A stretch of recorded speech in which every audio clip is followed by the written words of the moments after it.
Nia Simone's hands were shaking so hard, she had to grip the edge of the desk to steady them. The burner phone sat between her fingers like a live grenade. She'd found it tucked inside a false bottom of Julian's desk drawer, the same drawer where he kept their marriage certificate, their joint bank statements, and a leather notebook filled with dates, dollar amounts, and her name written like an invoice. The messages were worse than infidelity. They were mechanical, clinical.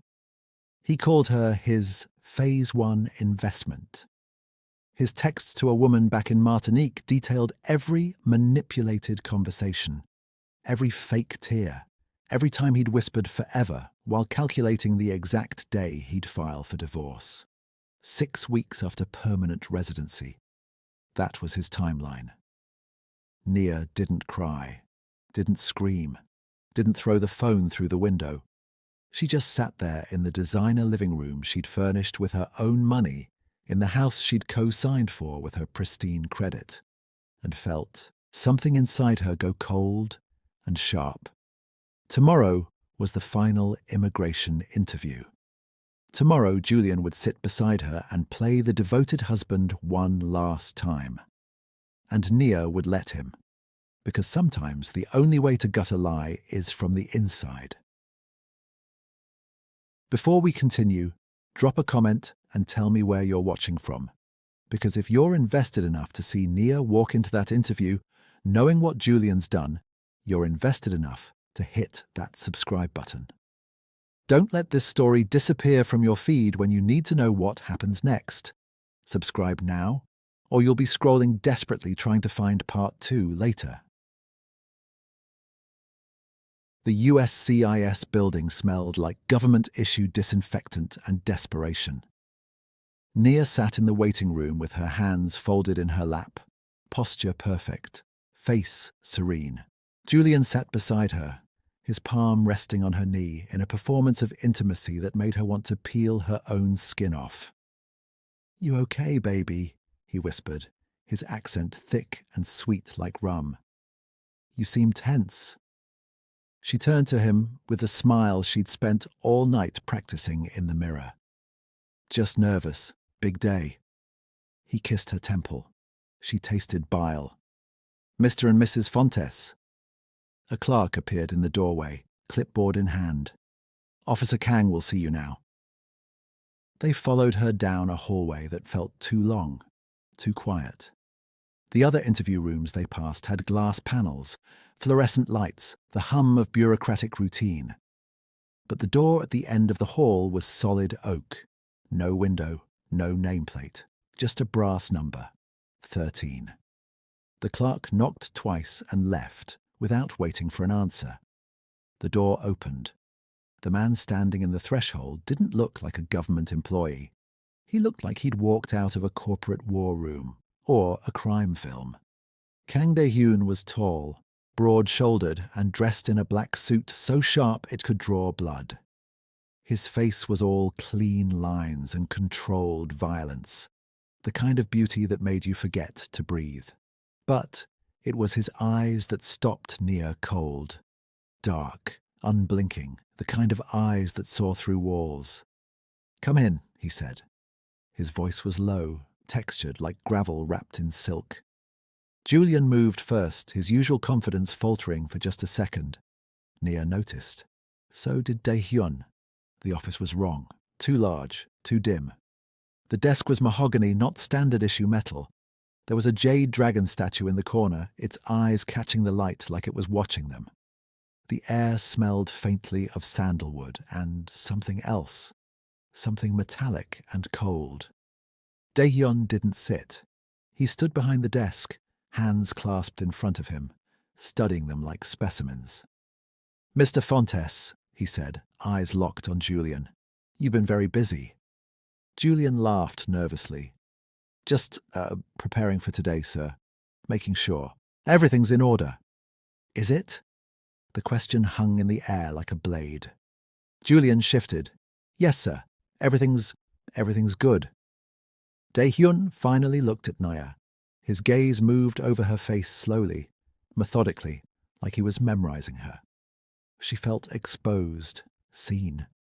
Not in the way Julian pretended to see her, but in a way that made her pulse spike. Mrs. Fontes, Dae-hyun said, her name rolling off his tongue with an intimacy that didn't belong there. You're an interior designer. I am. You have an eye for things that don't belong. He tilted his head slightly. Tell me, does this room feel right to you? It was a trap. She didn't know what kind, but she felt the teeth of it closing. No, she said quietly. It doesn't. Dae-hyun smiled. It wasn't comforting. Good, because nothing about this marriage feels right to me either.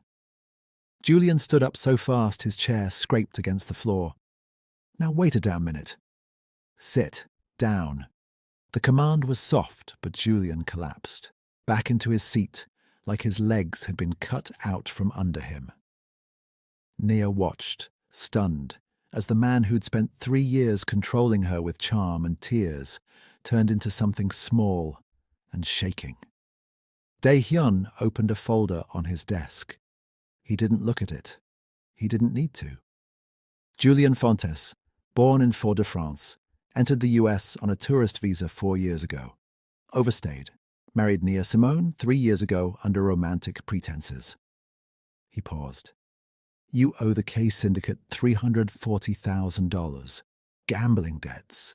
You thought marrying an American with good credit would give you access to loans, assets, a clean slate.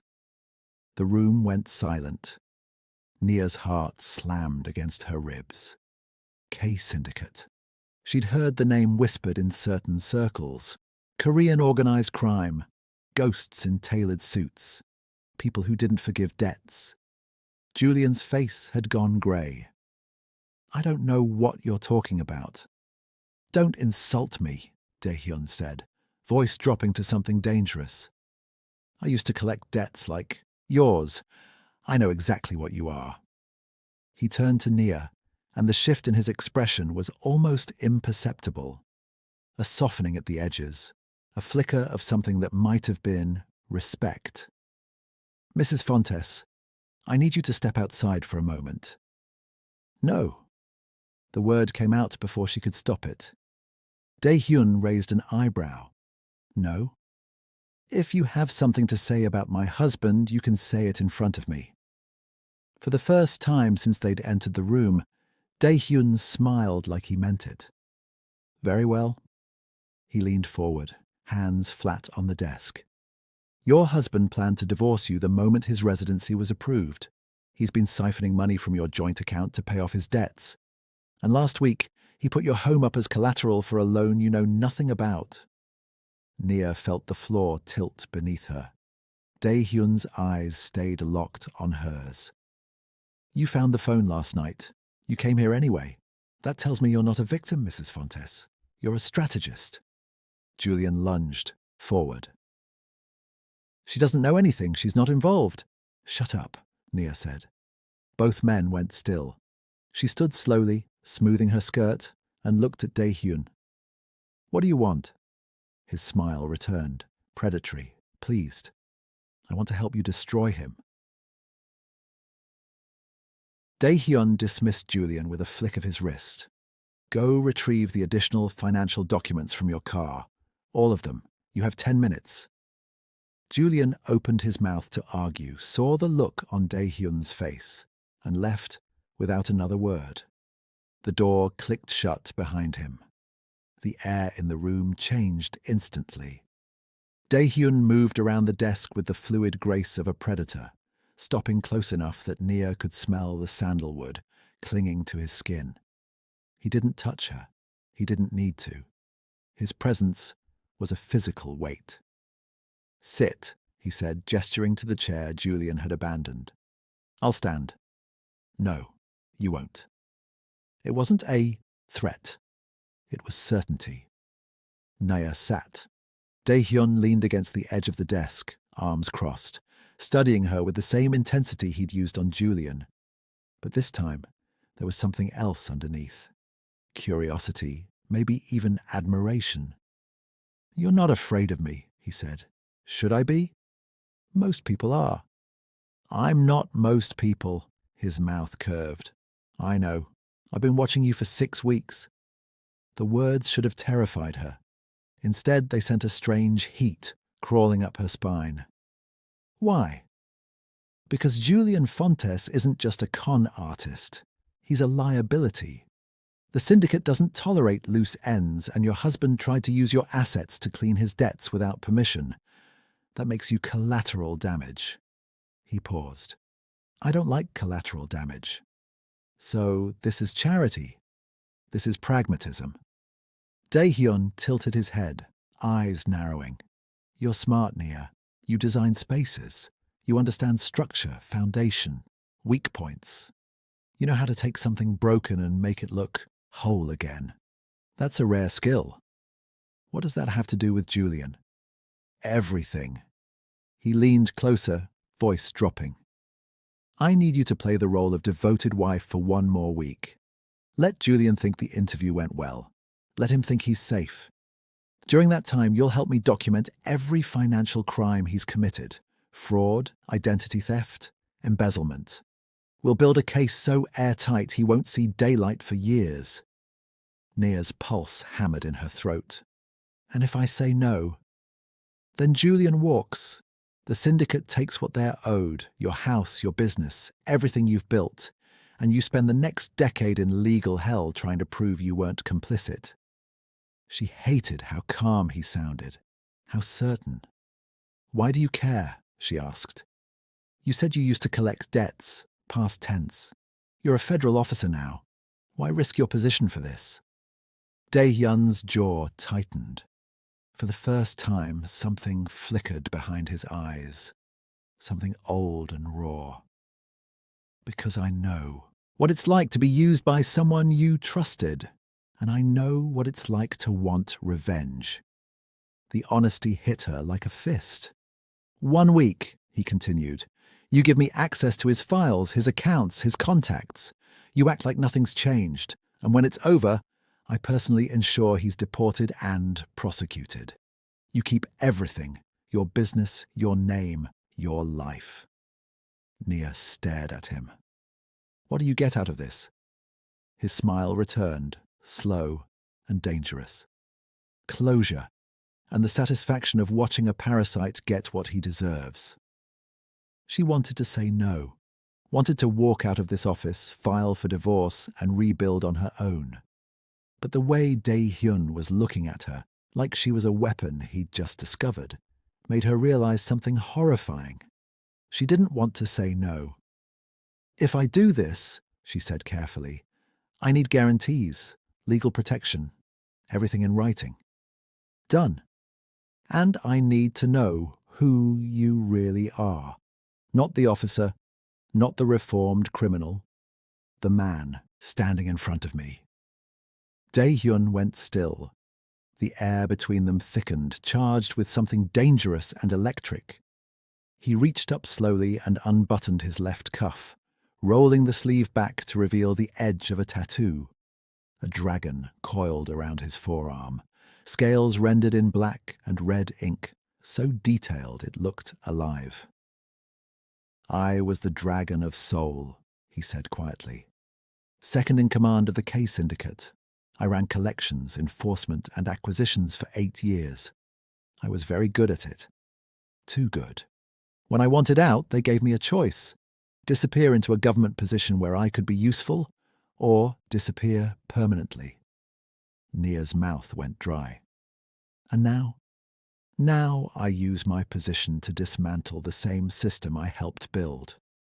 I find men like Julian, parasites who think they're clever, and I remind them what real power looks like. He stepped closer, his voice lowering to something almost intimate. I don't do this for justice, Nia. I do it because I'm still violent. I've just learned to aim it at people who deserve it. She should have run, should have screamed, should have done anything other than sit there feeling her body respond to the raw, unfiltered danger radiating off him. 1 week, she said. 1 week. And then he's gone. And then he's gone. Dae-hyun extended his hand. Nia stared at it, broad palm, long fingers, the dragon's tail curling around his wrist like a promise. She took it. His grip was firm, warm, and when his thumb brushed against the inside of her wrist, she felt her pulse jump. He felt it too. She saw it in the way his eyes darkened, the way his jaw clenched. "One more thing," he said, not letting go. "Julian can't know I approached you. If he suspects anything, he'll run, and we lose our window. Can you lie to him for 7 days?" Nia thought about the 3 years of lies Julian had fed her. The fake tears, the manipulated affection, the way he'd whispered forever while drafting his exit strategy. "Yes," she said, "I can lie." Dae-hyun's smile was slow, approving, and laced with something that made her stomach flip. "Good girl." The door opened. Julian walked back in, arms full of folders, looking between them with suspicion. "Everything okay?" Nia stood, smoothing her dress, her hand slipping from Dae-hyun's grip. She turned to Julian and smiled, the same smile she'd perfected last night. "Everything's perfect, baby." Dae-hyun's eyes never left her face. The interview lasted another 40 minutes. Dae-hyun asked the standard questions: how they met, where they lived, what side of the bed Julian slept on. Nia answered each one with practiced ease, her voice warm and affectionate, her hand occasionally reaching over to touch Julian's arm. She played the role so well, even she almost believed it. Julian relaxed, his shoulders loosened, his smile turned genuine. He thought he'd won. Dae-hyun watched her the entire time. Not obviously, not in a way Julian would notice. But Nia felt his gaze like a physical touch, assessing, measuring, cataloguing every micro-expression, every calculated pause. When she lied about their anniversary trip to Savannah, a trip that never happened, Dae-hyun's mouth twitched. When she described the exact way Julian took his coffee, information she'd memorized for this exact purpose, something flickered in his eyes that looked almost like respect. By the time they left, Julian was giddy. "That went amazing," he said in the parking lot, pulling her into a hug she had to force herself not to recoil from. "Kang barely asked anything difficult. I think we're in the clear, baby." Nia pressed her face into his shoulder so he wouldn't see her expression. "I told you it would be fine." I know. I just..." He pulled back, cupping her face in his hands. "I love you so much. You know that, right?" She looked into his eyes, those soft brown eyes that had convinced her to empty her savings account, to co-sign loans, to believe in a future that never existed, and smiled. "I know." He kissed her. She let him. And when he pulled away, she saw Dae-hyun standing in the building's entrance, watching them through the glass doors. Their eyes met. Dae-hyun didn't smile, didn't move. Just stood there like a shadow, his gaze heavy and unreadable. Julian followed her line of sight and waved at Dae-hyun like they were old friends. "Great guy, intense but fair." "Yeah," Nia said quietly. "Intense." That night, Nia couldn't sleep. She lay in bed beside Julian, listening to him snore, staring at the ceiling and replaying every moment in Dae-hyun's office. The weight of his presence. The way he'd looked at her like she was something valuable and dangerous. The dragon tattoo coiled around his wrist like a living thing. "I'm still violent. I've just learned to aim it at people who deserve it." Her phone buzzed on the nightstand. She grabbed it before the sound. Could wake Julian. Unknown number. She opened the message. Tomorrow. 6 a.m. Piedmont Park, northeast entrance. Come alone, no signature, no explanation. But she knew who it was.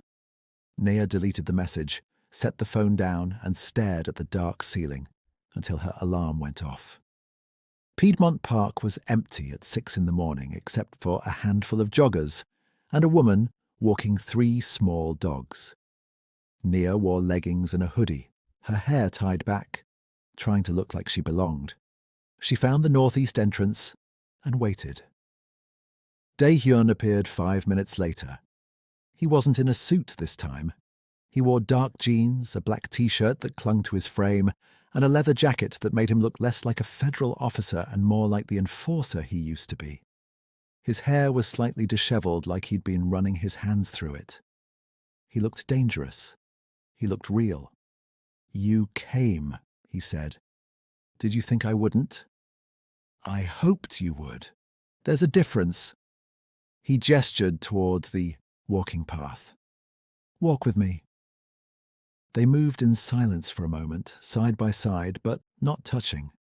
Nia was hyper-aware of the space between them, the 6 inches that felt both too far and too close. "Julian's going to a poker game tonight," Dae-hyun said. "Underground, high stakes. He's been going every Thursday for the past 2 months, using money from your joint account." Nia's jaw tightened. "How do you know that?" "Because I've had him under surveillance since March. I know his routines better than he does." Dae-hyun glanced at her. "While he's gone, you're going to let me into your house. I need access to his office, his computer, his files, everything." "He'll know someone was there." "Not if you're good." He stopped walking, turning to face her. "I need to know if you can do this, Nia. Not theoretically, not hypothetically. I need to know if you can look him in the eye tomorrow morning and lie without flinching." She met his gaze. "I've been lying to him since I found that phone. I'm already doing it." "No, you've been performing. There's a difference." He stepped closer, his voice dropping. "Tonight, you'll be complicit. You'll be choosing to betray him. That's not the same as discovering betrayal. That's crossing a line." "Good," she said, the word coming out sharper than she intended. "I want to cross it." Dae-hyun's eyes darkened. He studied her for a long moment, and Nia had the distinct feeling he was seeing past the mask she wore, past the controlled exterior, straight into the molten core of rage she'd been swallowing for weeks. "You're angrier than you let on," he said quietly. "Wouldn't you be?" "Yes." His hand came up slowly, fingers brushing a strand of hair away from her face. The touch was brief, almost clinical, but it sent heat racing down her spine. "Anger makes people reckless. I need you controlled." "I am controlled." "Are you?" His thumb grazed her jawline, tilting her face up slightly. "Because right now, you look like you want to burn the world down." She should have stepped back, should have put distance between them. But she didn't. "Maybe I do," she whispered. Dae-hyun's mouth curved into something that wasn't quite a smile. "Then let me give you the matches." He pulled a small black device from his pocket, a thumb drive. "This goes into his computer. It'll clone his hard drive remotely. I'll handle the rest." Nia took it, the metal cold against her palm. "And if he catches me?" "He won't, because you're going to be perfect." Dae-hyun leaned in, his breath warm against her ear. "Just like you were yesterday." The proximity was deliberate, calculated, a test. Nia didn't move, didn't flinch. "What time tonight?" "He'll leave around 8. I'll be there at 8:15. Leave the back door unlocked." "And if something goes wrong?" "Then I'll handle it." He pulled back, his eyes locked on hers. "I don't leave messes, Nia, and I don't leave people behind." She believed him. God help her, she believed him. "1 week," she said. "1 week," he echoed. He turned to leave, then paused, glancing back over his shoulder. "Nia?" "Yeah." "Don't tell him you love him anymore, even if he says it first." His jaw tightened. "It'll make this easier." He walked away before she could respond, disappearing into the morning fog like a ghost. Nia stood there, clutching the thumb drive, feeling the weight of what she'd just agreed to settle into her bones. She didn't go home right away. She sat on a bench overlooking the park, watching the city wake up, and thought about the dragon tattoo on Dae-hyun's wrist. I'm still violent, so was she. She just hadn't known it until now. Julian left at 7:53 p.m., whistling as he grabbed his keys. Don't wait up, baby. Might be a late one. Nia kissed his cheek. Win big. The door closed. She counted to 60, then unlocked the back door and waited. Dae-hyun arrived at exactly 8:15, moving through her kitchen like a shadow. He wore all black, gloves already on, a small duffel bag slung over his shoulder.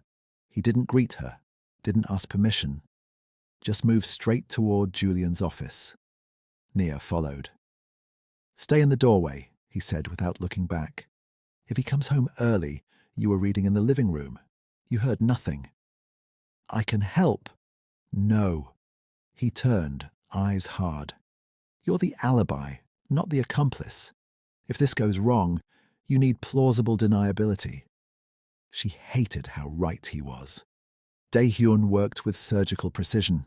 He plugged the thumb drive into Julian's computer, fingers flying across the keyboard.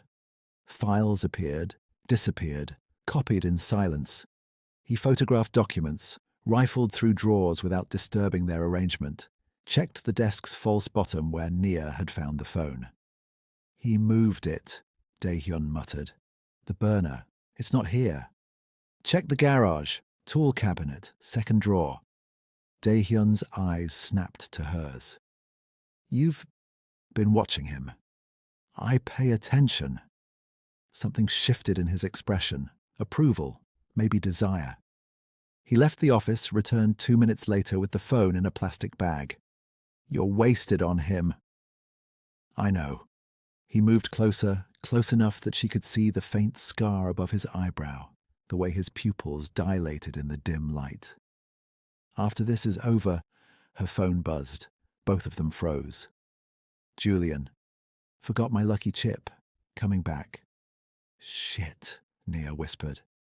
Dae-hyun didn't panic. He yanked the thumb drive free, swept the desk clean of prints, grabbed his bag. How long? 5 minutes, maybe less. Back door, now. He gripped her arm, pulling her down the hallway. They reached the kitchen just as headlights swept across the front windows. Dae-hyun shoved her toward the living room. Couch, book, now. She grabbed a paperback from the side table, curled into the corner of the sofa. Dae-hyun was already at the back door. He paused, looked back. Their eyes met across the dark kitchen. Then he was gone. The front door opened. Julian walked in, humming, heading straight for his office. Nia heard drawers opening, Julian's satisfied grunt, footsteps returning. He stopped when he saw her. You're still up? She held up the book. Couldn't sleep. He kissed the top of her head. Don't stay up too late. Love you. Love you too, she lied. The door closed. The house went quiet. Nia sat there, heart hammering, the ghost of Dae-hyun's hand still burning on her arm. Her phone buzzed. Unknown, you were perfect. Tomorrow night, 9 p.m. I'll text you the address. Where's something you can move in? Unknown. And Nia? Stop saying you love him. I heard you. She stared at the message, pulse racing, and realized with sudden, terrifying clarity that this wasn't just about revenge anymore. Dae-hyun wasn't just helping her destroy Julian. He was claiming her. One careful, calculated move at a time. And God help her, she was letting him. Oh, if you're sitting here with your heart pounding after watching Dae-hyun nearly get caught, then you need stories like this in your life. Raw, intense, unapologetic. But here's the reality. If you don't subscribe, you'll forget about this channel the second you scroll away, and you'll never find another story that hits this hard. Most people watch, get hooked, then lose us in the algorithm forever. Don't let that happen. Subscribe now so you never miss stories about women who choose fire over forgiveness, and men who are monsters in all the right ways. The address Dae-hyun sent led to a warehouse in an industrial district Nia had only seen from the highway. She parked 2 blocks away like he'd instructed, wore dark jeans and boots, and walked through shadows that smelled like rust and gasoline. The warehouse door was cracked open. No lights, no sound. She stepped inside. The space was massive, empty except for a single metal table in the center, illuminated by a hanging work light. Dae-hyun stood beside it, arms crossed, watching her approach. Behind him, 3 men in tactical gear stood like statues. "Who are they?" Nia asked. "Insurance." Dae-hyun gestured to the table. Spread across it were printed bank statements, screenshots of text messages, loan applications with Julian's forged signatures. "Everything we pulled last night. It's enough to bury him, but I need one more thing." "What?" "A confession." He pulled out his phone, opened a recording app. "I need you to call him. Tell him you found irregularities in your accounts. Press him. Make him admit what he's done." Nia's stomach twisted. "He'll deny everything." "Not if you make him think you already know. Men like Julian can't resist explaining how clever they are. Give him an opening, and he'll hang himself." She stared at the phone. "And if he doesn't? Then we move to plan B." "Which is?" Dae-hyun's smile was cold. "You don't want to know." She took the phone. Her hands were steady now, steadier than they'd been in weeks. Dae-hyun hit record, nodded. She dialed. Julian answered on the 3rd ring. "Hey baby, what's up?" "I got a notification from the bank," Nia said, voice tight. "Someone withdrew $8,000 from our joint account last week. Was that you?" Silence. Julian. "Oh, yeah. I meant to tell you. I had to pay for some, car repairs. Transmission issues. Your car's been fine." "It was a preemptive thing. You know how it is." "Don't lie to me." Her voice cracked. Not fake. Real. "I'm looking at the statement right now. 8,000 on Thursday. 5,000 2 weeks before that. 12,000 in March. Where is it going?" More silence. Then quietly. "Baby, I can explain." "Then explain." "It's not, look, I got into some trouble before we met. Some debts. I've been handling it, I swear. I just needed. You've been using my money to pay off gambling debts." "It's not like that." "How much do you owe, Julian?" A long pause. She could hear him breathing, weighing his options. "A lot," he finally said. "But once my residency comes through, I can take out loans in my own name. I'll pay you back, I promise. I just need a little more time." Nia closed her eyes. "And after you get your green card, what happens to us?" "What do you mean? We're solid, baby. We're forever." "Are we?" "Of course." "Why would you even ask that?" She wanted to scream, wanted to tell him she'd found the burner phone, read every message, knew exactly what he planned to do. But Dae-hyun was shaking his head, mouthing not yet. "I'm just scared," she whispered. "I've given you everything, Julian. My money, my credit, my trust. If you're lying to me, I'm not. I swear on everything. You're my world, Nia. I'd never hurt you." The line went dead. Nia stood there, phone in hand, shaking with rage so pure it felt like fire in her veins. Dae-hyun took the phone gently. "That's enough. We have him." She looked up at him, vision blurring. "He called me his world." "I know. He's going to leave me with nothing." "No." Dae-hyun's hand cupped her face, thumb brushing away a tear she didn't realize had fallen. "He's going to leave with nothing. You're going to take everything." One of the men behind him cleared his throat. "Boss, we good?" Dae-hyun didn't look away from Nia. "Yeah, process the evidence. I'll handle the rest." The men left. The warehouse fell silent except for the hum of the work light and Nia's ragged breathing. "I hate him," she whispered. Good, use it. Dae-hyun's grip tightened slightly. 3 more days. Can you hold on for 3 more days? She nodded. His eyes searched hers, and for the first time since this started, she saw something unguarded in them, something raw and wanting. You're stronger than you think, he said quietly. Or maybe I'm just angry. Maybe you're both. His thumb traced her bottom lip. And maybe that makes you dangerous. The touch sent electricity straight through her.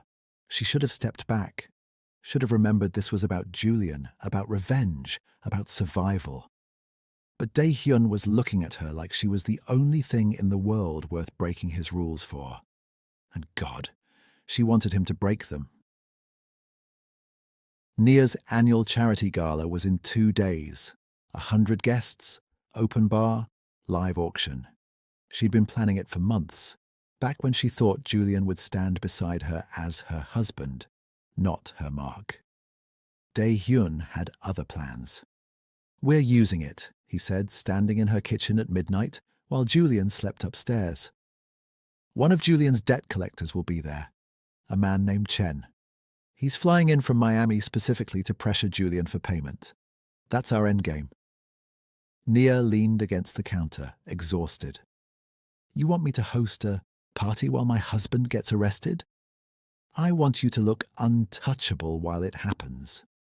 Dae-hyun stepped closer. Chen will approach Julian during the auction. Julian will panic, try to access your business account to pay him off. That's when we move. Federal agents, fraud charges, everything. And me? You'll be on stage giving your keynote speech. Perfect alibi, perfect optics. His eyes held hers. The woman who built an empire while her husband tried to rob her blind. She wanted to argue, wanted to say it was too public, too risky.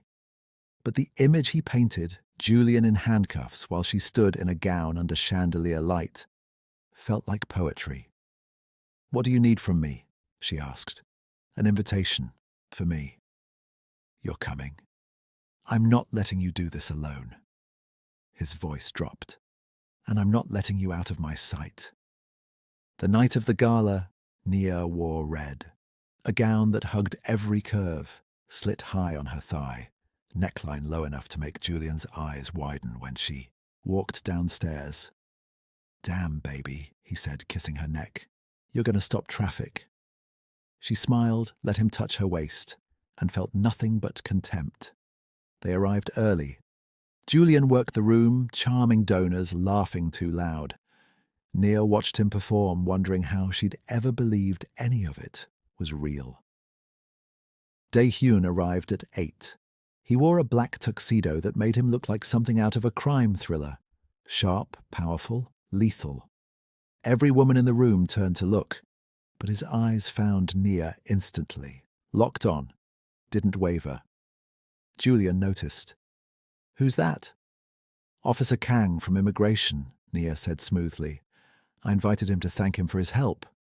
Julian's face went pale. Why would you do that? Because it's polite, Julian. Relax. Dae-hyun crossed the room, moving through the crowd like a shark through water. He stopped in front of them, extended his hand to Julian first. Mr. Fontes, enjoying the evening? Julian's handshake was weak. Yeah, it's great. Didn't expect to see you here. Mrs. Fontes was kind enough to invite me. Dae-hyun turned to Nia, and the look he gave her was molten. You look stunning. Thank you, she said, voice steady despite the heat crawling up her spine. Julian's arm snaked around her waist possessively. Doesn't she? I'm a lucky man. Are you? Dae-hyun's smile didn't reach his eyes. Before Julian could respond, a man in a grey suit appeared at his elbow. Asian, mid-40s, expensive watch. Chen. Julian, Chen said quietly. We need to talk. Julian's grip on Nia tightened.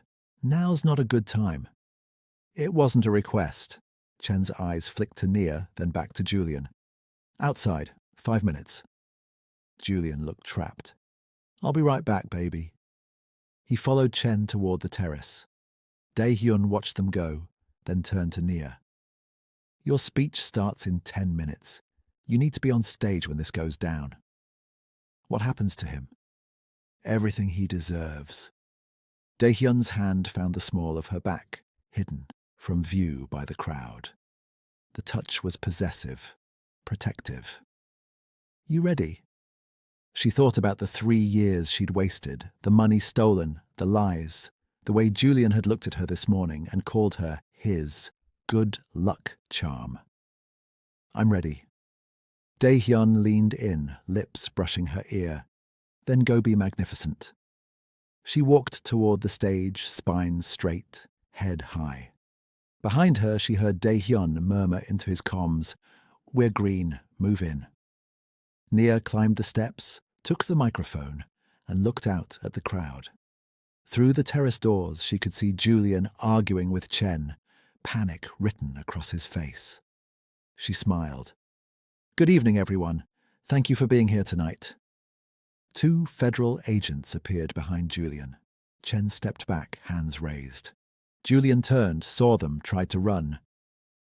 And then Dae-hyun was there, blocking his path, face cold and pitiless.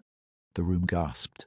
Nia kept talking, voice never wavering, as her husband was led away in handcuffs.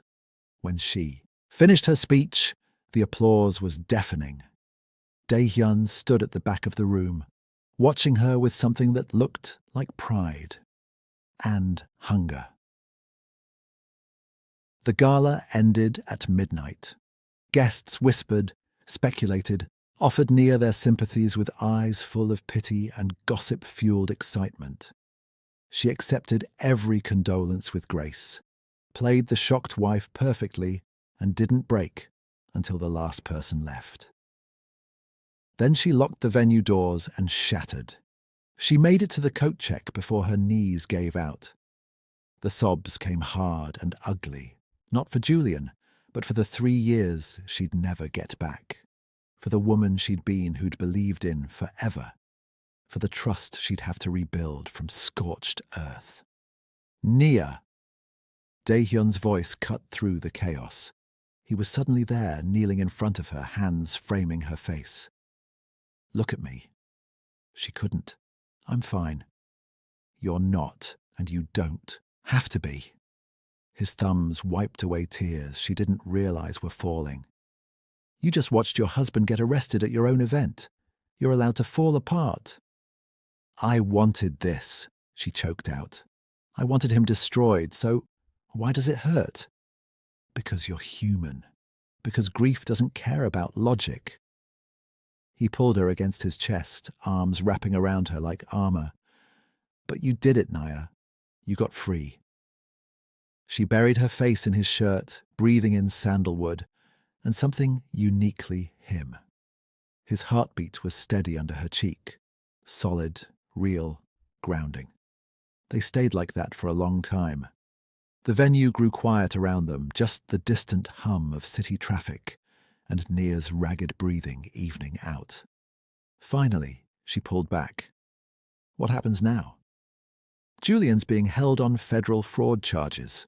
With the evidence we compiled, he's looking at 7 to 10 years, plus deportation.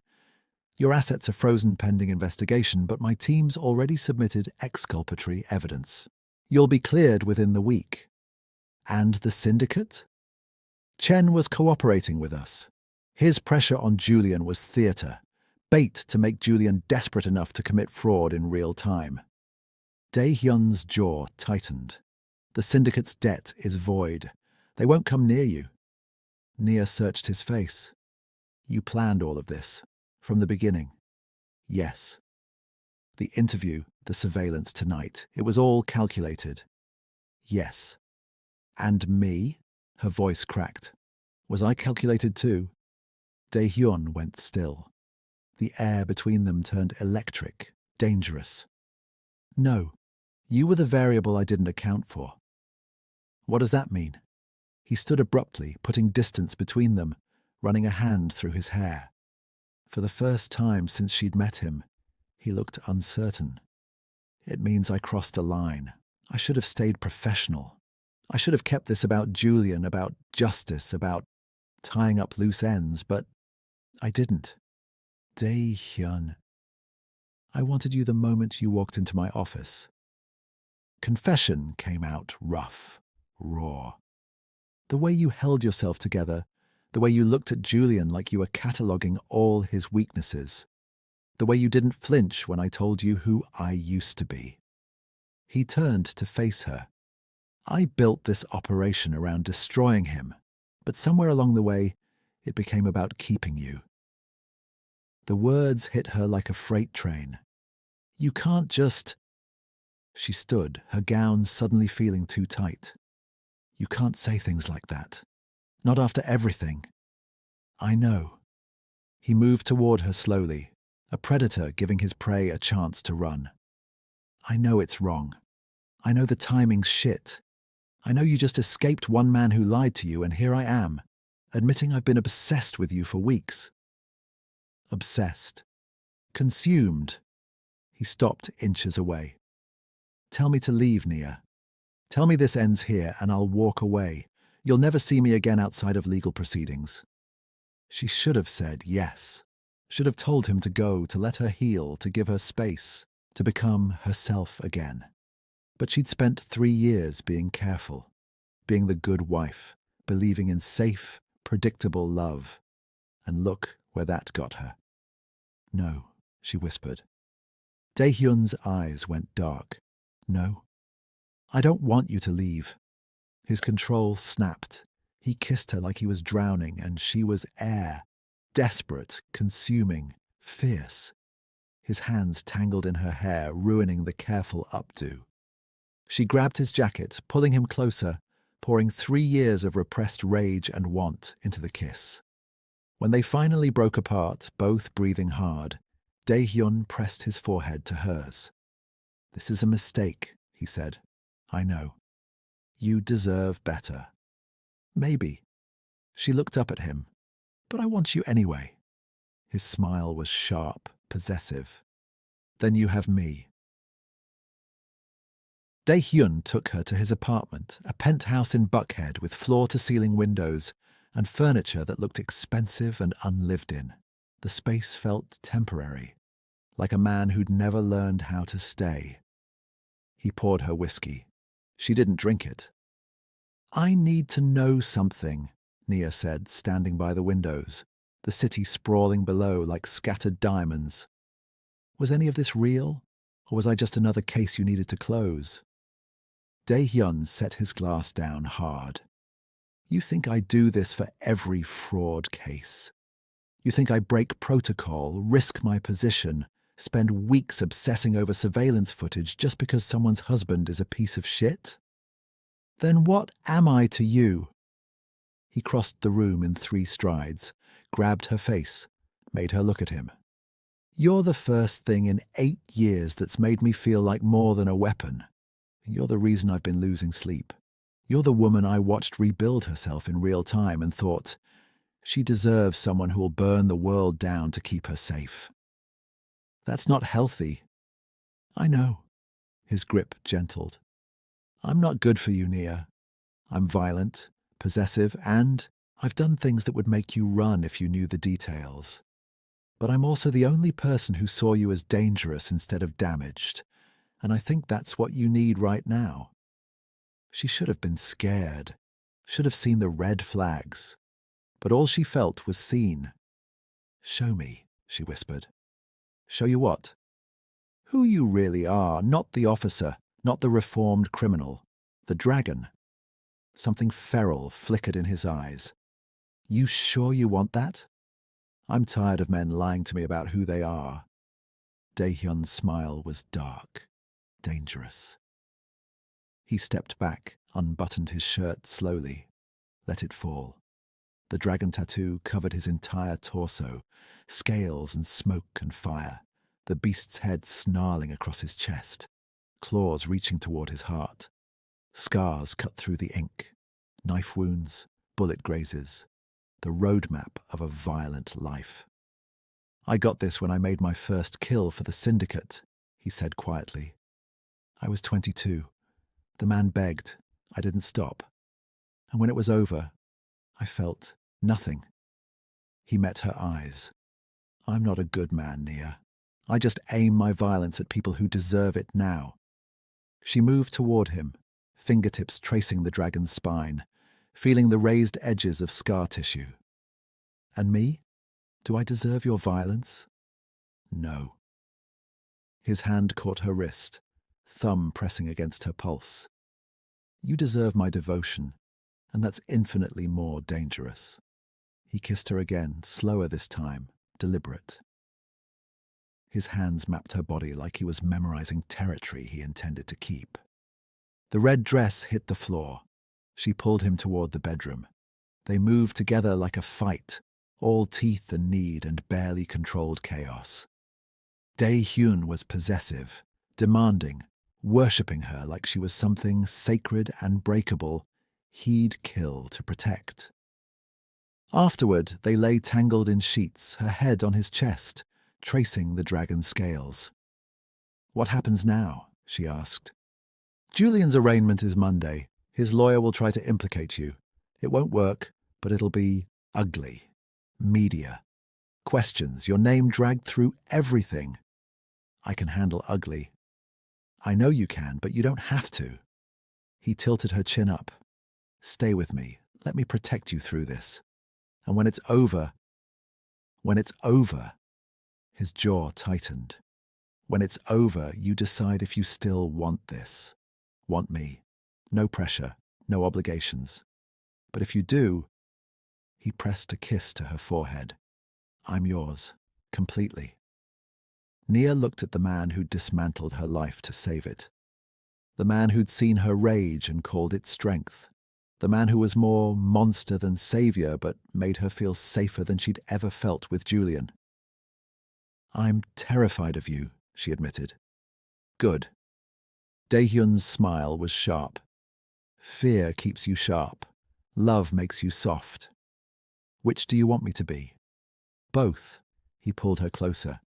Sharp enough to survive, soft enough to let me in. Outside, the city glittered. Inside, a former designer and a reformed killer built something new from the wreckage. Something dangerous and necessary and impossibly theirs. 3 months later, Nia stood in her newly redesigned office, glass and steel and sharp edges that reflected the woman she'd become. The fraud investigation had cleared her completely. Julian was serving 8 years in federal prison before deportation. Her business was thriving, fueled by publicity she'd turned into power. But the real change was quieter. Dae-hyun had resigned from his position 2 weeks after Julian's conviction. I'm done pretending to play by rules I don't believe in, he'd told her. Now he ran private security, specializing in protecting women from predatory partners.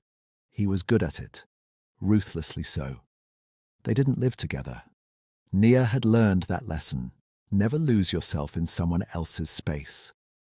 But he had a key, and most nights he was there. She heard the door open now, his footsteps familiar on her hardwood floors. You're late, she called out. Traffic. Dae-hyun appeared in the doorway, still wearing his black tactical gear from whatever job he'd just finished. He looked tired. Dangerous. Perfect. Rough day? Client's ex-husband tried to break into her house. I convinced him that was a bad idea. His smile was cold.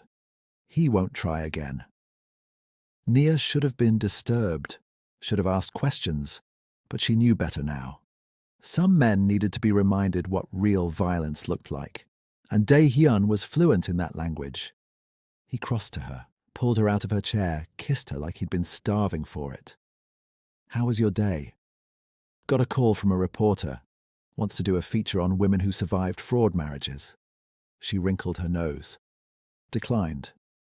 Good. You're not a survivor story. You're a revenge story. His hands settled on her waist. There's a difference. Is there? Survivors endure. You conquered. He kissed her neck. You took everything from a man who thought he was clever and left him with nothing. That's not survival. That's dominance. She shivered. You make me sound dangerous. You are. His teeth grazed her pulse. You just didn't know it until I showed you. They moved to the couch, a new one. Nothing from her old life remained.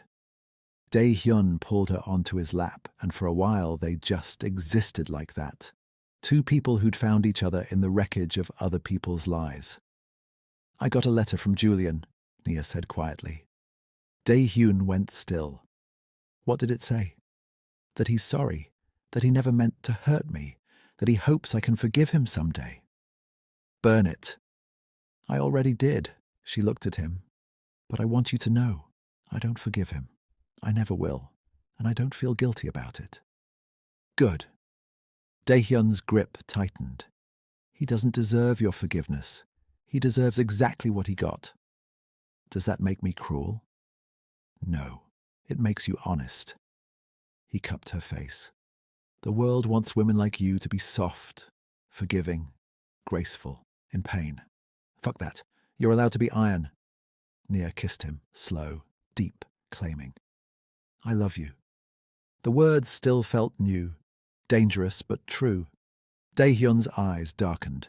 Say it again. I love you. Again. I love you, Dae-hyun, my dragon, my monster, my... He kissed her silent, and the rest of the words dissolved into something physical, visceral, holy.